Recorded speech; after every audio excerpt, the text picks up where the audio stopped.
Last Day Blues, written by Julie Danneberg, illustrated by Judy Love.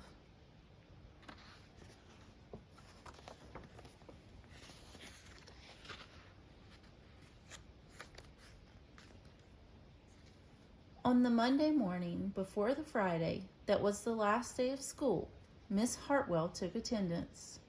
She sighed as she called out the last name.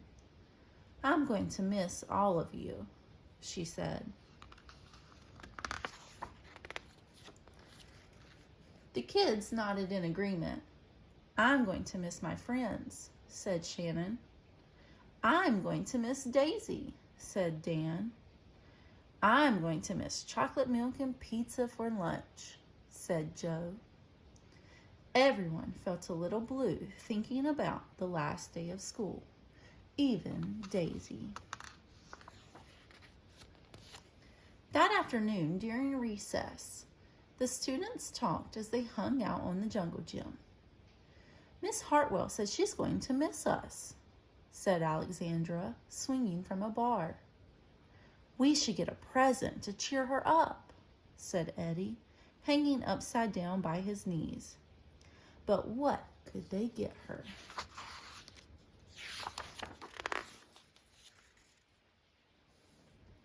"I could give her the rest of my sandwich. It's my mom's bologna special," said Josh. "Or a coffee cup. Or a new pen, the kind with feathers and beads." The students thought and thought, but couldn't come up with one single idea that they all agreed on. "We'll think of something tomorrow," Eddie assured everyone as they lined up at the drinking fountain.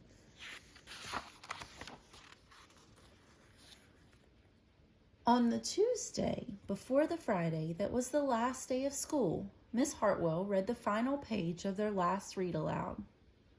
"I'm going to miss circle time," said Miss Hartwell. "I'm going to miss science," said Emily. "I'm going to miss seeing Miss Hartwell wear her safety goggles during science," said Jack, giggling. And so before they got too sad, Miss Hartwell put on her safety goggles one last time, just for fun.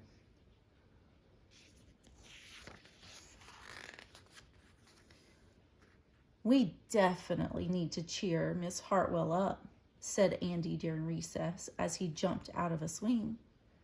"Any ideas about a present?" asked Eddie. "Nope," they all answered back.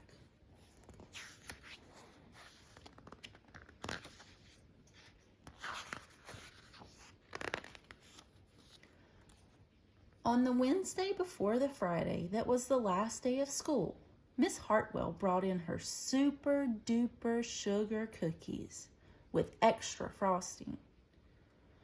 "I'm going to miss snack time, but I can't wait for barbecues by the pool," said Jack. "I'm going to miss recess, but I can't wait to play hide and seek outside after dinner," said Alexandra.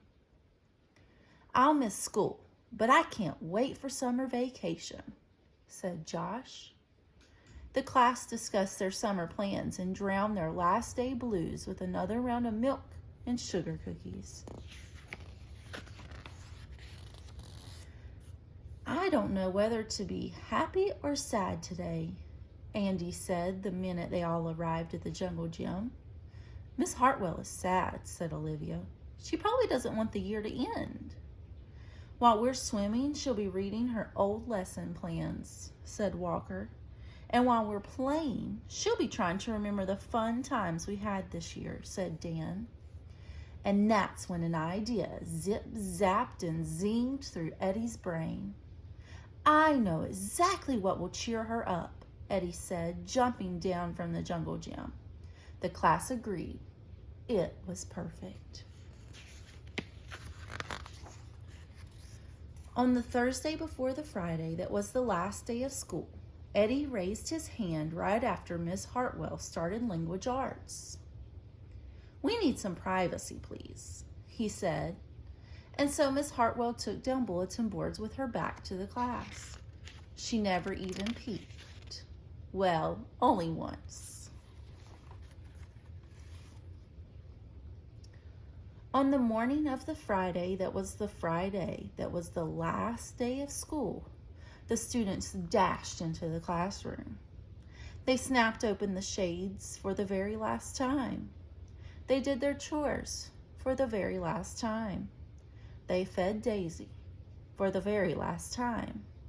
And as soon as the bell rang, they couldn't wait for Miss Hartwell to see her present for the very first time. The last day of school makes us so blue. We'll miss recess and pizza and reading too. We'll miss Daisy and cookies and friendship true, snack time and science and learning new. We'll miss spelling bees for our test review and groundhogs that play peekaboo. The year's been great, a big wahoo! There are so many things to miss, it's true, but mostly what we'll miss is you.